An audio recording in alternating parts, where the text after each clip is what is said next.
वृंदावन की, एक श्री यमुना जी, दूसरे गिरिराज जी, इनके बीच में जो समाहित है वो वृंदावन है। उस समय महाप्रभु जी वृंदावन आए और यमुना के तट चलते चलते चलते चलते चलते जैसे ही सुगंधी आई रज की, समझ गए महाप्रभु जी यही है वो वृंदावन। हमारी पूनम दीदी ने एक पद दिया बंगला का, बहुत सुंदर बात। अब सेम तो नहीं गवेगा लेकिन करते हैं प्रयास। मानो महाप्रभु जी, एक बात बताएं आपको, महाप्रभु जी को इमली तालाब पे बैठे बैठे रात्रि की चंद्रमा निशा जैसी हुई तो रास का अनुभव हुआ। यहां से श्याम सुंदर चले आ रहे हैं, यहां से किशोरी जी आ रही हैं, सब सखियां श्रृंगार कर करके आ रही हैं, यमुना के तट पर पुलिन पर अद्भुत रास हो रहा है। और उस रास में स्वयं महाप्रभु जी भावावेश में प्रविष्ट होकर के नृत्य कर रहे हैं ठाकुर जी के साथ।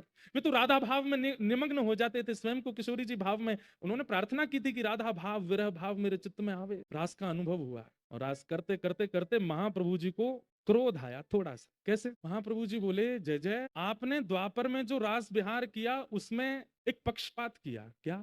आपकी वेणु की ध्वनि केवल गोपियों को सुनाई दी, कंस को क्यों नहीं सुनाई आप? अगर ये वेणु की ध्वनि कंस ने सुनी होती तो उसका क्या दोष था, वो भी रास में आ जाता। ये वेणु की ध्वनि अगर आपने दंतवक्र शिशुपाल को सुनाई होती तो वो भी आ जाते। महाप्रभु जी इतने दयावंत हृदय के, उनके मन में आया कि द्वापर युग में बजी वंशी कदम्ब वृक्ष के नीचे वो वंशी कंस को क्यों नहीं सुनाई दी। ठाकुर जी ने पक्षपात किया। ठाकुर जी, आज पक्षपात नहीं होगा, इस कलिकाल में अगर आपने पक्षपात किया अनर्थ हो जाएगा। और तभी उस रास की भूमिका के मध्य में महाप्रभु जी ऊर्ध्वबाहु होकर के हरि नाम की वेणु बजाने लगे और जहां जहां तक स्वर पहुंच जाए सबको सुनाऊंगा, किसी को अयोग्य नहीं मानूंगा, जो सामने आ जाएगा उसको ये नाम ध्वनि सुना करके सबको रास बिहार में प्रवेश कराना है। अब पक्षपात नहीं होगा श्याम सुंदर, अब तो सबको योग्य बनाना है। और तब वृंदावन की खोज कर रहे हैं।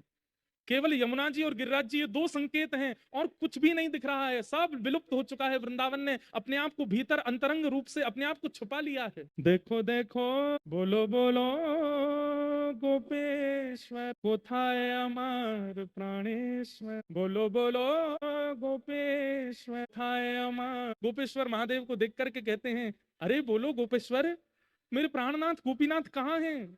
ये वृंदावन ही तो है, यमुना जी बह रही हैं, यहीं आसपास ही गोपीनाथ होने चाहिए, बताओ ना वो कहाँ है? बोलो बोलो गोवर्धन, कोथाय अमर गिरिधारी, बोलो बोलो गोवर्धन, कोथाय अमर गिरिधारी। हे गोवर्धन नाथ, वो कहाँ है जो ऊर्ध्वबाहु होकर के एक भुजा को कट्टी पर धर के धारण करके ब्रज की रक्षा करने के लिए गिरिराज जी उठाए थे, वो कहाँ है?